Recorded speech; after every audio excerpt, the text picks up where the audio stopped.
By every metric of economics, the global food system is in a state of multi-point failure. The world's most critical maritime choke point, Strait of Hormuz, has been blocked since February, with exports of oil, natural gas, and fertilizers unable to reach global markets. The Ukraine-Russia conflict has been causing severe disruptions in Ukraine and Russia's Black Sea grain exports. What complicates matters even worse is that Europe's vital inland waterways that can be used for Russian and Ukrainian grain exports are currently drying up due to severe heat waves and droughts. And forecasters are warning about the strongest El Niño since 1950. The Food and Agricultural Organization says a global food crisis is already underway. In May, they warned that the closure of the Strait of Hormuz could trigger a severe global food inflation within 6 to 12 months from the closure. Now we are in the 7th month from the closure of the strait. But why is it that when we walk into grocery stores, we don't see much spikes in the food prices? In US, the food inflation is sitting at a stable 3%, which is almost virtually unchanged from the same time from last year.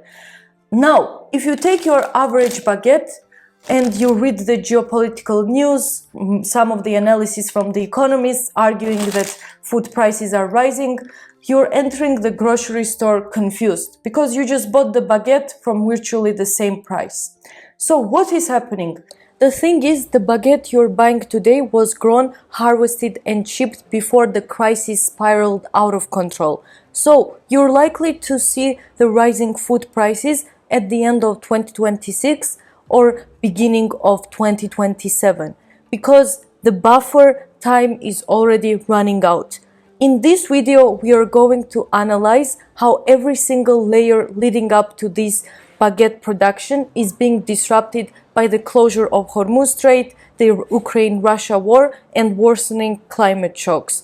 By the end of this video, you will learn exactly how maritime security, water security, energy, fertilizers, and transportation are interlinked, and why every single one of them is currently taking a direct hit. The closure of the strait has disrupted over 20% of oil and natural gas exports from the region. Oil and natural gas are direct inputs across all stages of agricultural production. They power farm equipment, transportation, and refrigeration. More importantly, natural gas serves as both the primary fuel and the raw ingredient for nitrogen fertilizers. When energy prices spike, fertilizer production costs rise with it. Farmers are then forced to either pay the premium, passing the cost to consumers, or reduce the fertilizer use.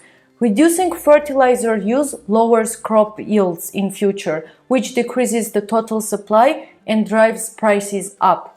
Historically, rising crude oil prices closely overlap with the global food price index for this reason. Beyond energy, the closure has severed a critical transit route for the fertilizer market.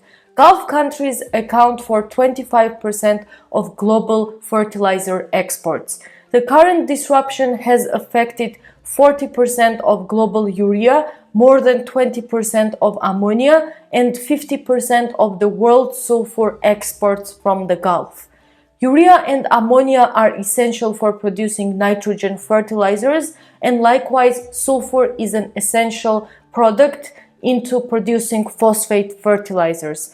And both of these fertilizers matter for the global food production. Especially when it comes to fertilizer-intensive crops, such as the wheat, they are the ones facing the most immediate pressure. Oxford Economics projects wheat prices to jump 36% year on year. The initial market reaction saw urea fertilizers spike from $465 in February to $720 in April. By August, prices moderated to $400, which is below the February's mark. But this price moderation doesn't indicate market recovery.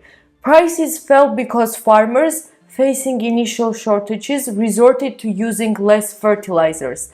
This resulting drop in demand stabilized the prices, but at the direct expense of future agricultural production.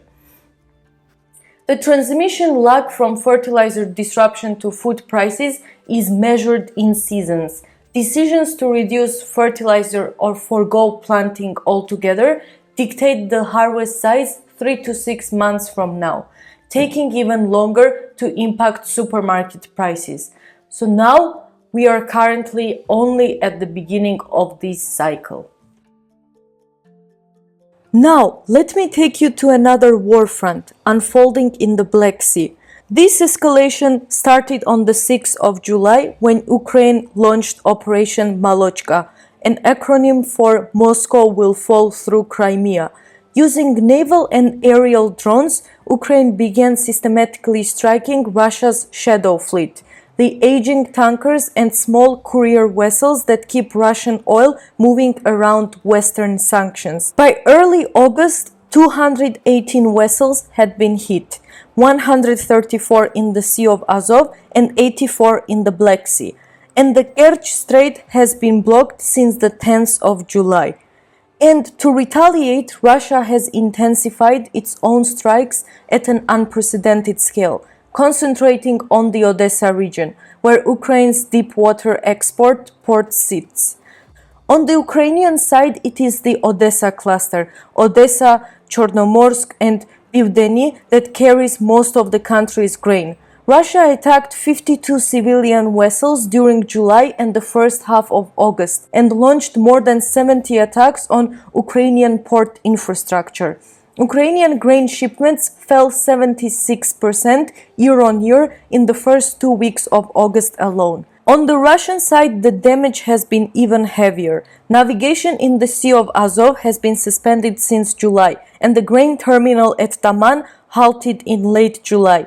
Then, on the 12th of August, Ukraine struck Novorossiysk, Russia's main Black Sea naval base and its largest grain hub, putting all three of its terminals out of action, which between them handled around 25 million tons of grain a year. That leaves Tuapse the smallest of the deep-water terminals as the only one still operating. By the 17th of August, more than 90% of Russia's grain export capacity across the entire Azov Black Sea basin was offline. So Russia now finds itself in almost exactly the same position as Ukraine. It has just brought in a harvest of close to 140 million tons, one of its strongest on record, and it has nowhere to send it. Now, this is not the first time the Black Sea has choked off the world's food supply.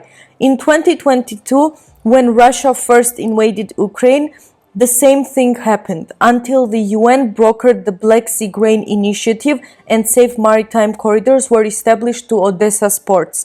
Russia walked away from the deal in mid-2023, but as one terminal manager told Reuters, the systematic attacks only began recently. In the early stages of the war, Russian strikes targeted onshore port infrastructure.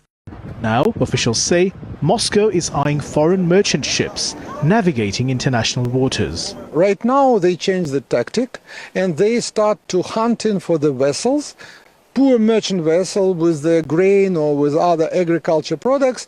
Around 90% of Ukraine's grain and oilseed exports normally go through the Black Sea. Denis Marchuk, deputy head of Ukraine's main farmers' union, puts Ukraine's share at around 6% of the world's wheat and 11% of its corn. And he has warned that import-dependent countries across Africa and the Middle East could face famine unless supplies arrive on time. Global grain shipments overall have fallen 8% as the attacks intensify. Compounding the problem, Ukraine's wheat harvesting campaign is at its peak right now, and the corn harvest is due to start next month. The scariest thing right now is we have nowhere to put this grain, and today, with the blockade Russia is imposing on Odessa and its ports, through which we have used to export about 4.5 million tons, this is truly a disaster for all farmers. Але ще страшніше. But even worse is that we cannot get any money at the moment. That means the autumn fieldwork campaign is under threat, and so is the cultivation of our fields. Right now, for example, we are not cultivating our fields because we do not even understand why we should do it, why we should sow crops if there will be nowhere to sell them. At the beginning of August, Ukraine's Ministry of Agrarian Policy asked the European Commission to allocate 220 million euros in non-refundable support to compensate interest on loans for small and medium-sized agricultural producers. The Commission rejected that request, citing other avenues through which Ukrainian farmers are already receiving help. Meanwhile, importers from Middle East, Africa, and Asia are now forced to purchase their grain from higher-cost suppliers, such as Australia and the United States. Very soon, in 1 or 2 months, the world will feel this shortage. And if the citizen of European Union will feel it in respect of the price, in Africa, there are many people which have not even what to eat. They supplied by World Food Program from the United Nations, and half of this program depend of Ukraine. Zelensky called Abdel Fattah al-Sisi, Egyptian president, 2 weeks ago to warn him that Russian strikes on commercial ships in the Black Sea could lead to serious disruptions in food shipments. Now, these attacks are forcing Ukraine to reroute its grain exports through alternative supply chains, specifically through Romania. Ukraine is currently exporting through rail links with Eastern Europe and through the Danube River ports, each accounting for about 45% of shipments, with the remaining 10% transported by road. But the shallowing of the Danube River severely limits the opportunities of that route, which leads me to an added pressure: the droughts and adverse weather conditions in Europe. The Black Sea has become too dangerous, so Ukraine's alternative route is through the river Danube, which is a river that is shared between Romania and Ukraine, and it carries grain downstream to the Romanian port of Constanta and out to world markets. But this summer, Danube has been drying up. It matters because river cargo runs on depth. The boats that carry grain down the Danube can only load as much as the water underneath them allows. So when the levels drop, each boat carries less, and now more trips are needed to shift the same amount of grain, and obviously freight costs rise, which means that at exactly the moment the Black Sea closed, the alternative route lost much of its capacity. To give you a sense of how severe this drought has been across the continent, on the 3rd of August, the Rhine River, which is Europe's single most important industrial waterway, has fallen to 24 centimeters at the Kaub-Gojing station, its lowest level since measurements began in 1880s. Due to droughts and wildfires, Europe's grain forecast has been cut from 295 million tons to 287 million, against 310 million harvested in 2025. Germany's grain harvest alone is expected to fall by 7% this year. And on top of all of this, a new El Niño is now arriving. The US Climate Prediction Center puts the odds of a very strong El Niño this winter above 90%, with a 69% chance that it is the largest on record since 1950. El Niño is a separate risk arriving on a system that is already strained, and because it brings heavier rainfall to some regions while raising drought risk in others, production problems could emerge simultaneously across wheat, corn, rice, soybeans, sugar, coffee, and cocoa. JP Morgan estimates that at its peak, it could raise global food inflation by around 0.7% on its own. Food and Agriculture Organization's chief economist Maximo Torero warns that the biggest risk here is not an immediate shortage of food or even immediate price rises. Instead, it is what he calls cascading shock disruptions that reduce future food production, and which decision makers therefore have to act on now. Now, this brings me nicely to next question, which is what happens next? Oxford Economics expects fresh fruit, vegetables and dairy to start reflecting the price changes around October and of November of this year, because those supply chains are short. Processed food, which is where our baguette sits, has a considerably longer lag. They put the peak impact somewhere between February and May of 2027. Their overall forecast is for global food prices to rise 11.8% this year and a further 4.8% rise in 2027. The decision that determines how bad it gets is being made right now. Europe managed to get through the spring on inventories. Most farmers had stocked up before the war, and European Commission officials described this season's needs as largely secured. Autumn, however, is a different matter entirely. Farmers are placing orders now for this autumn's plantings at war prices, while wheat is still selling for roughly what it sold for before. So some growers are cutting back on nitrogen, and others are switching to crops that need less of it. Both of these choices mean smaller harvests in 2027. And in the United States, where farmers buy fertilizer closer to planting and have less time to stockpile, roughly 70% say they cannot afford all the fertilizer they need this year. The Department of Agriculture is now forecasting the smallest wheat crop since 1919. Now, there is one factor that could make this considerably worse: export controls. China is one of the largest fertilizer exporters in the world. So when Hormuz closed, the reasonable expectation was that China would step in and fill the gap. Instead, it did the opposite. In mid-March, Beijing banned exports of nitrogen-potassium fertilizer blends and certain phosphate varieties. China restricts supply rather than coming to the rescue during periods of global tightness, prioritizing its own domestic food security.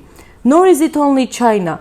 Russia extended its fertilizer quotas, and Turkey temporarily restricted sulfur exports. Taken together, the export licenses, quotas and bans introduced since February may have affected up to 15% of world fertilizer exports.